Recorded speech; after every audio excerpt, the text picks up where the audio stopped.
landlords. Do you have to accept a pet in your rented property? Massive question, hot topic, and something we're going to unpack for all of you now, so let's get into it.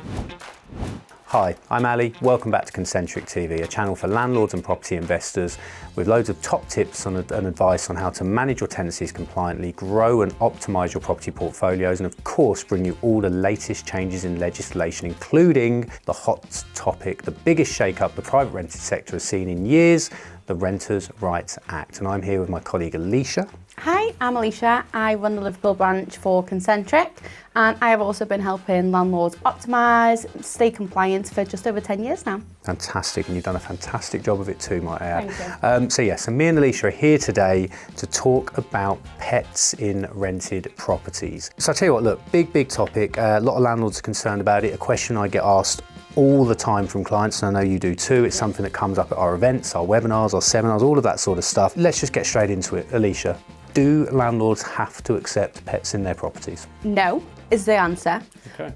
But there is some rules around it. I'll unpack a little bit more what I mean by that. So a tenant has to give written request. They can't do it over the phone.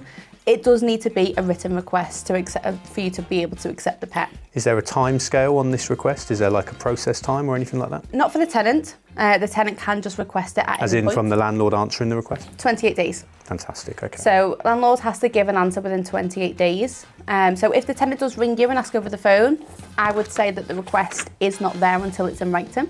So you can delay it a little bit further until then. But as soon as that request has been received in writing, then you do have 28 days to actually respond. I just want to pick up on that. So 28 days to respond. Is there some sort of penalty or risk if you don't respond professionally and promptly? Yes, £7,000. So just so I'm clear then, tenant has to request in writing. If you don't go back in 28 days, you're at risk of receiving a fine of up to £7,000. Exactly that, yeah.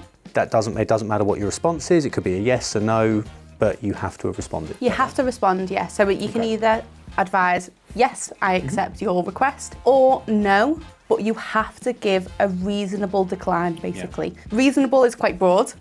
So what would you give me a couple of scenarios? What would be a reasonable sort of reason to say, no, we're not allowed a dog in this house? So first one would be size of property. Okay. So if you've got a very large dog or multiple large dogs in a one-bedroom flat, that would be a reasonable request to decline the pet. Yeah, makes sense. Another one would be HMOs.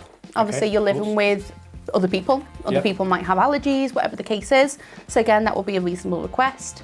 And then another one would be if you have an apartment and within your lease, it says that pets aren't allowed. Of course, in the head lease. In the head lease, yeah.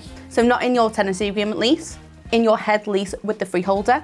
If that states that there's no pets allowed, then again, that can be a reasonable decline. Yeah, that makes sense. So are we saying then that in let's say it's a 3-bedroom semi-detached house, front and rear gardens, tenant, small family, 2 adults, 2 children, absolutely fine, and they request a dog. Are we saying that you probably can't say no? Likely. Yeah. Okay. You can't use things like your insurance. So landlord insurance, as soon as that renews, that clause will be null and void. So they're not allowed to use that. Okay. If you have an allergy yourself, again, you're not allowed to use that. Because you don't live there, right? Exactly. Yeah. What other requests can you give to decline? There's no more reasonable situations where you can decline that pet if it's got a garden. Now, one thing that we are considering and we are doing ourselves is a pet application form. I would always suggest putting that within the process of the 28 days. Okay. So as soon as you get that written request, ask them for a pet application form. Ask all the information of, how many hours do you work, how often are you home, how often is a dog left alone? Because then you can go down the welfare route of, the dogs, the actual the pet itself, and is the welfare there for that pet? And that could then go down the route of, that's a reasonable decline. Yeah, interesting. So what we're saying is there's a process to follow. You definitely can't fall foul of that because there's risk of fine, but there are still quite a lot of reasons and areas where you could say, actually, no, pets aren't allowed or won't be considered on this property.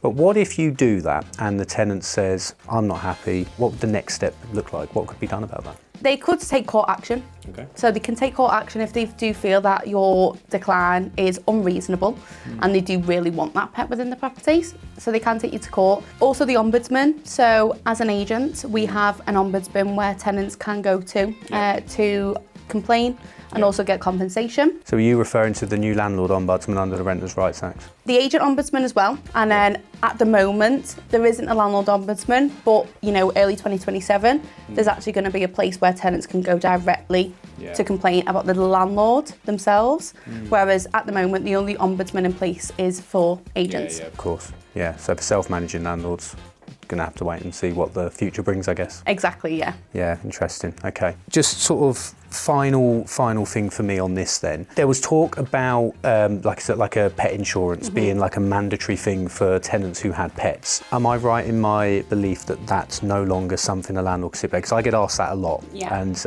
obviously, there was talk about this for a while. Is that now not an option? That is not an option. There is not going to be any pet insurance, there's not going to be any increase in deposit. There's absolutely nothing that you can actually obtain from the tenant financially to cover any damages or any issues within the property that's related to the pet, unfortunately. So it has made it a little bit, we were hopeful that there was going to be some sort of pet insurance to cover any damages that, we're capped at 5 weeks deposit, so we can't take any further deposit, but no, nothing. Interesting. And have you got any particular scenarios or stories from renting to tenants with pets? I have. Good or bad? So obviously they're not all bad. I'm not saying that all tenants with pets are bad, but I did have quite a severe, not severe case, but for me personally, the tenant had 3 cats. The property, wear and tear, but it was infested with fleas.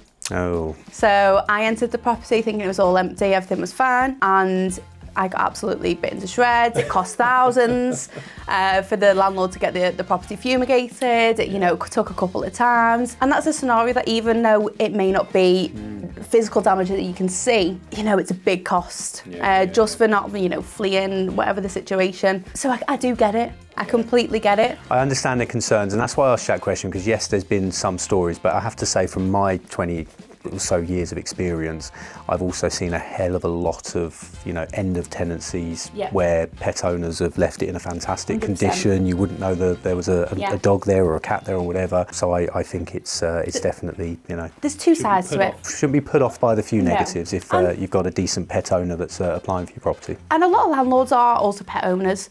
A lot of landlords understands that, there is good pet owners out there that will look after the property, will look after the pet.